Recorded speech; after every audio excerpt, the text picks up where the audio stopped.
Rent free അക്കോമഡേഷൻ്റെ കേസിൽ എങ്ങനെയാണ് valuation ചെയ്യുക, അല്ലെങ്കിൽ അതിൻ്റെ ക്രൈറ്റീരിയാസ് എന്തൊക്കെയാണെന്നൊക്കെ നമ്മൾ കഴിഞ്ഞ ക്ലാസ്സിൽ ഡിസ്കസ് ചെയ്തിട്ടുണ്ട്. ഇനി നമുക്ക് RFIയുടെ ഒരു പ്രോബ്ലം നോക്കാം. എങ്ങനെയാണ് റെൻറ്റ് ഫ്രീ അക്കോമഡേഷൻ നമ്മൾ കാൽക്കുലേറ്റ് ചെയ്യുക എന്നുള്ളത്.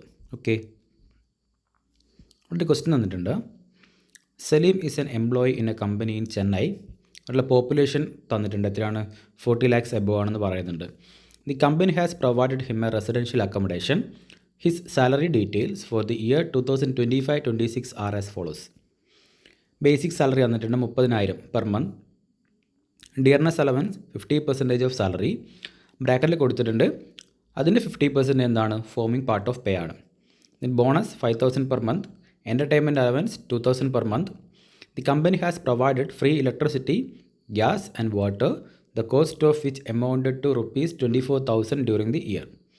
In respect of the accommodation, the company has recovered rupees 3,000 per month from his salary and compute the value of rent-free house. അപ്പോൾ ക്വസ്റ്റ്യനിൽ കൃത്യമായിട്ട് പറയുന്നുണ്ട്, മിസ്റ്റർ സലീം എന്താണ്? ഒരു ഗവൺമെൻറ് എംപ്ലോയി അല്ല, പകരം എന്താണ്? ഒരു പ്രൈവറ്റ് എംപ്ലോയി ആണ്. അപ്പോൾ നമ്മൾ പ്രൈവറ്റ് എംപ്ലോയിൻ്റെ കേസാണ് നോക്കേണ്ടത്. ഇനി പ്രൈവറ്റ് എംപ്ലോയിൻ്റെ കേസിലും 2 കേസുകൾ ഉണ്ടായിരുന്നു അല്ലേ? ഒന്നെന്താണ്? അക്കോമഡേഷൻ അല്ലെങ്കിൽ എന്താണ്? റെസിഡൻഷ്യൽ അക്കോമഡേഷൻ ഓൺഡ് ബൈ എംപ്ലോയറും, ഒന്ന് എംപ്ലോയർ അത് ലീസിന് എടുക്കുക അല്ലെങ്കിൽ റെൻറ്റിന് എടുക്കുക എന്നുള്ളതാണ്. ഇവിടെ നമ്മൾ ലീസിന് എടുക്കുക അല്ലെങ്കിൽ റെൻറ്റിന് എടുക്കുക എന്നൊന്നും സ്പെസിഫൈ ചെയ്യുന്നില്ല. അതുകൊണ്ട് തന്നെ ഇതെന്താണ്? Residential accommodation owned by employer ആണെന്നുള്ള കേസിലാണ് നമ്മളത് നോക്കേണ്ടത്. അപ്പോൾ നമുക്ക് നോക്കാം എങ്ങനെയാണ് അതിൽ ട്രീറ്റ്മെൻറ്റ് വരിക എന്നുള്ളത്. ഓക്കെ, അപ്പം ഇവിടെ അക്കോമഡേഷൻ ഓൺഡ് ബൈ എംപ്ലോയർ ആണെങ്കിൽ നമ്മൾ ആദ്യം നോക്കേണ്ടത് ആ എംപ്ലോയി താമസിക്കുന്ന സ്ഥലത്തെ പോപ്പുലേഷൻ എത്രയാണെന്ന് നോക്കണം. അതിൻ്റെ ബേസിലാണ് നമ്മൾ എമൗണ്ട് എടുക്കേണ്ടത്, ആണല്ലോ. അപ്പം പോപ്പുലേഷൻ 40 ലക്ഷത്തിൽ കൂടുതലാണെങ്കിൽ 10% എടുക്കേണ്ടത്. പോപ്പുലേഷൻ 15 ലക്ഷവും 15 ലക്ഷത്തിനും 40 ലക്ഷത്തിനും ഇടയിലാണെങ്കിൽ 7.5%. ഇനി 15 ലക്ഷത്തിന് താഴെയാണ് പോപ്പുലേഷൻ എങ്കിൽ 5% ഓഫ് സാലറിയാണ് അല്ലേ. അപ്പം ഇവിടെ നമ്മൾ ഒന്നുകിൽ 10% ഓഫ് സാലറി, അല്ലെങ്കിൽ 7.5% ഓഫ് സാലറി, അല്ലെങ്കിൽ 5% ഓഫ് സാലറി. അപ്പോൾ നമ്മുടെ ക്വസ്റ്റ്യനിൽ കൃത്യമായിട്ട് പറയുന്നുണ്ട്, സലീം എവിടെ താമസിക്കുന്നത്? ചെന്നൈയിലാണ്. അവിടുത്തെ പോപ്പുലേഷൻ എത്രയാണ്? Is more than 40 lakhs. അപ്പോൾ നമ്മൾ സാലറിൻ്റെ എത്ര പെർസെൻറ്റേജ് എടുക്കേണ്ടത്? 10% എടുക്കേണ്ടത്. ഇനി അടുത്ത ചോദ്യം വരുന്നത്, ഈ സാലറി എന്ന് പറയുന്ന എലമെൻറ്റിൽ എന്തൊക്കെ ഉൾപ്പെടുമെന്നുള്ളതാണ്. നമ്മൾ കഴിഞ്ഞ ക്ലാസ്സിൽ കൃത്യമായിട്ട് പറഞ്ഞിട്ടുണ്ടല്ലേ. അപ്പോൾ നമുക്ക് ഒന്നുകൂടി നോക്കാം, ഈ സാലറി എലമെൻറ്റിൽ എന്തൊക്കെയാണ് ഉൾപ്പെടുക എന്നുള്ളത്. എന്തൊക്കെ വരുന്നുണ്ട്? ബേസിക് പേ വരും. DA foaming part of pay. വെറും DA തന്നു കഴിഞ്ഞാൽ അത് എടുക്കാൻ പാടില്ല. ഫോമിംഗ് പാർട്ട് ഓഫ് പേ ഉണ്ടെങ്കിൽ മാത്രമേ നമ്മൾ എന്ത് ചെയ്യാൻ പാടുള്ളൂ? പെർക്വിസിറ്റ്സിൽ അത് RFI വാല്യുവേഷന് വേണ്ടി നമ്മൾ എടുക്കാൻ വേണ്ടി പാടുള്ളൂ. Taxable part of allowance, bonus, commission, pension and other monetary പേയ്മെൻറ്റുകൾ. ഇതൊക്കെ നമുക്ക് എന്ത് ചെയ്യാൻ പറ്റും? സാലറി എലമെൻറ്റിൽ ഇൻക്ലൂഡ് ചെയ്യാൻ വേണ്ടി സാധിക്കും. ഓക്കെ ആണല്ലോ. അപ്പോൾ നമുക്ക് നോക്കാം ഈ ക്വസ്റ്റ്യനിൽ എന്തൊക്കെ ഐറ്റംസ് ആണ് സാലറിയിൽ വരേണ്ടതെന്നുള്ളത്. ഇപ്പോൾ സ്വാഭാവികമായിട്ടും നമ്മളിപ്പോൾ കണ്ടു അല്ലേ എന്തൊക്കെയാണ് വരിക എന്നുള്ളത്. ബേസിക് പേ വരും, ബേസിക് സാലറി വരും. DA എങ്ങനെയുള്ള DA വരുള്ളൂ? മുഴുവനായിട്ടുള്ള DA വരുമോ? ഇല്ല, ഫോമിംഗ് പാർട്ട് ഓഫ് പേ മാത്രമേ വരുള്ളൂ, ശ്രദ്ധിക്കണേ. ബോണസ് വരും.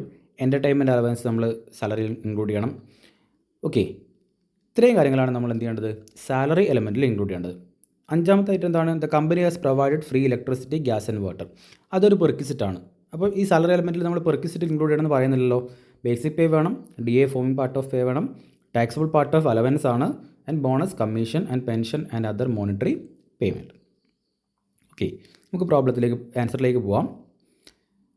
ബേസിക് സാലറി എത്രയാണ്? 30,000 ആണെന്ന് ക്വസ്റ്റ്യനിൽ പറയുന്നുണ്ട് അല്ലേ. 30,000 × 12 3,60,000 കിട്ടും. ഇനി ഡിയർനെസ് അലവൻസ് എന്താ പറയുന്നത്? 50% ഓഫ് സാലറിയാണ്. 3,60,000 പകുതി എന്താണ്? ഡിയർനെസ് അലവൻസ് ആണ്. പക്ഷേ ആ മുഴുവൻ എമൗണ്ട് നമുക്ക് എന്ത് ചെയ്യാൻ പാടില്ല?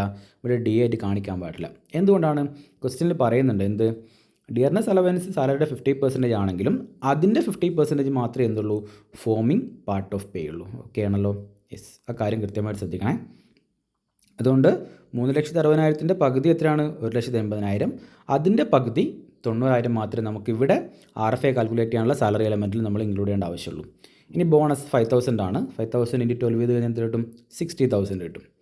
Then entertainment allowance 2,000 × 12 rupees 24,000.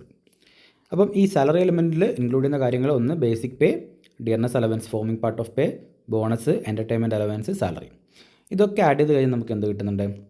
4,34,000 കിട്ടും. ഓക്കെ.